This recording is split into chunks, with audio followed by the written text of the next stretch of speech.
I definitely get it. It's a little bit of a rough time to be an Xbox fan right now, and I totally understand the thought process behind that and the negativity and things. That doesn't mean that we can't ever do positive comments or positive stories or anything like that. I've mentioned this numerous times before. I think it just means that we have to maybe focus on the games rather than anything else, because there's so much uncertainty around that brand right now. You never know what's going to happen.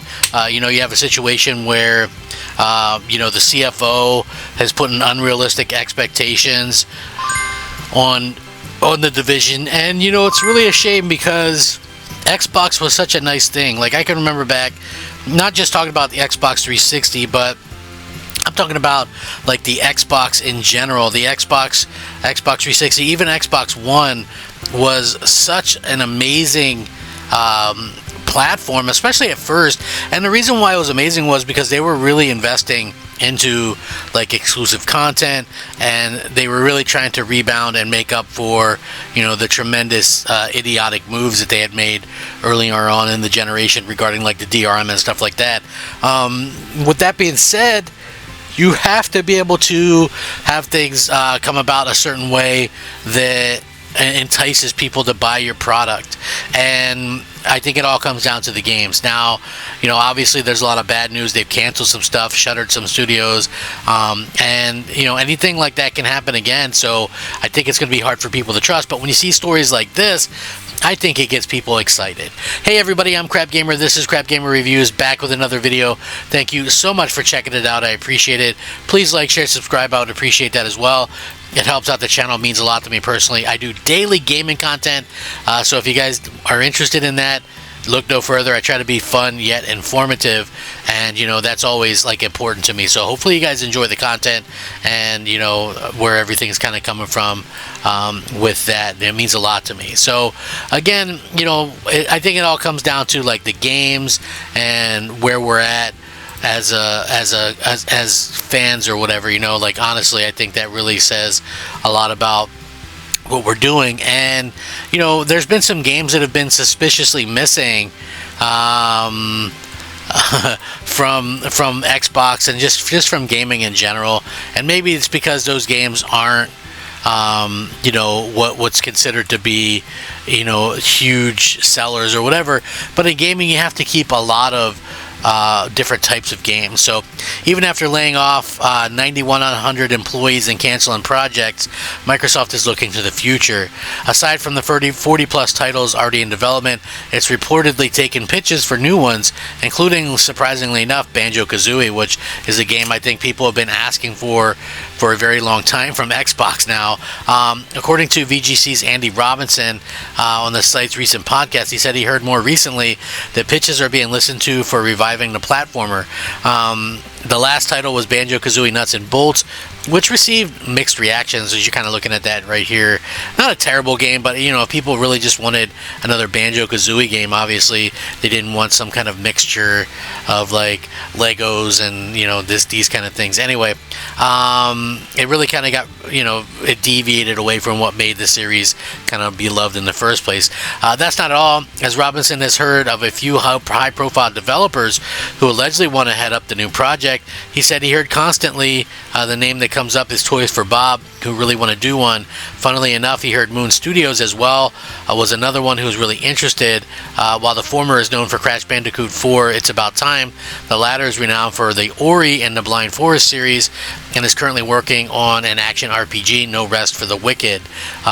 So yeah, very interesting. He noted that there's always talks about interest for a cartoon or movie on Banjo-Kazooie. He said, however, despite talks for ages about outside interest, Rare was seemingly more keen on making new properties, which again, I hate to toot my own horn and say this, but I interviewed the head of Rare at the time when they released Sea of Thieves, and I asked him about the classic Rare properties, Banjo-Kazooie and all that kind of stuff, and he said that they were entirely focused on the new games and wanted to do new IP, and that they would be more than happy to sign off on some other studios to do classic Rare games, but for them personally, it just really kind of comes down to what they wanted to kind of do. And again, whether or not that's a good idea or not, I think comes down to individuals and what they kind of want and what they kind of feel is applicable or whatever. But it is nice to see that maybe that is something that could happen. So Greg Mayles, who was directing the canceled Everwild game and worked at studio for 35 years before leaving, was a huge proponent of looking forward. Whether a new Banjo-Kazooie title is greenlit remains to be seen, especially given Microsoft development troubles thus far. But yeah, I think that would be cool to actually go out there and have something like that. Microsoft owned a lot of IP, and I've always said this, right? But the IP that they own, unfortunately, maybe aren't really huge sellers. I mean, maybe if you get Banjo-Kazooie on, every platform, it could do okay, a couple million units or something like that. And that could be something that we see happen in the future, whatever the case may be. But for me, anyway, I'm just kind of looking at these things, and I'm just kind of maybe questioning, how could they be taking pitches for stuff when they're in the middle of kind of cutting back or whatever? And if they're really kind of so focused on a situation where they have games that make money, and that, if that's their only kind of thing that they care about is it's a business, then honestly, maybe that's one of those things where this wouldn't make a lot of sense for that, maybe. But I also want to say, I hope we don't get into a situation where we're stuck in a world where we can only get high-end games or games that are going to sell extremely well. Microsoft really kind of did that before, and it stunk, right? Honestly, I'm being as real as I can possibly be about it.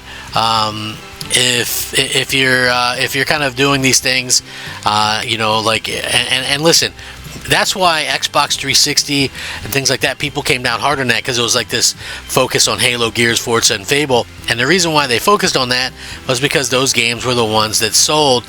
And so when you see that kind of stuff happening, it's pretty interesting the way that people kind of react to it. And I don't think the reactions were all that good, but you don't want to get into a situation where you're just focusing on the big sellers again.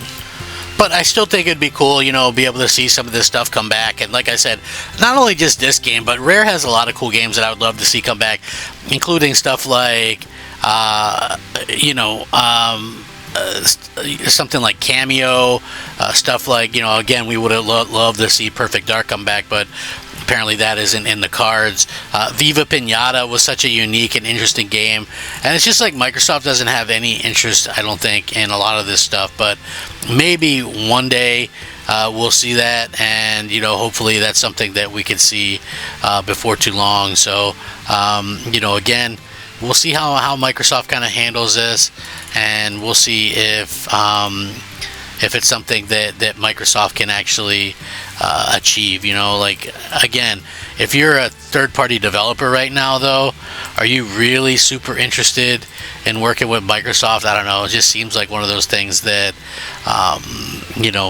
probably might not happen, or even if it does, you'd have to question why you would make it want to even work with that company after all the issues lately and the layoffs and the way that they just kind of turn on a dime or whatever. But I choose to believe that maybe there are some companies that would definitely work with Microsoft in the future.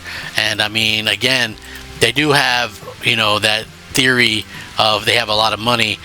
Is that something that they're going to continue to be able to work with? I don't know if they have an unlimited checkbook or anything, but supposedly they do have a good amount of money to work with gaming. I mean, you have to put money in there. It's like so crazy to me that they were able to spend all this money on developers, and yet they don't advertise anything anymore. It's just, I don't know. It's just like, what was the point of getting all this stuff if you don't advertise and let people know you have it? That's just crazy to me. But you guys might feel differently. How do you guys feel about stuff like Banjo-Kazooie? Do you wish it would, make a comeback? Are you excited about that idea? I'm certainly would love to hear from you guys. I definitely appreciate if you check out my content. Let me know also if you guys what you guys like to hear and see on the channel. Like what kind of stuff do you like to see? I know like some of you probably like to see the negative stuff. I try to be positive when it comes to gaming and have fun with it. I think we need competition. But celebrating the games is always a positive thing to do, and something I want to try to do here as well. So you have the good and the bad, the yin and the yang, and I try to cover both. Anyway, rack 'em up. Crap Gamer out.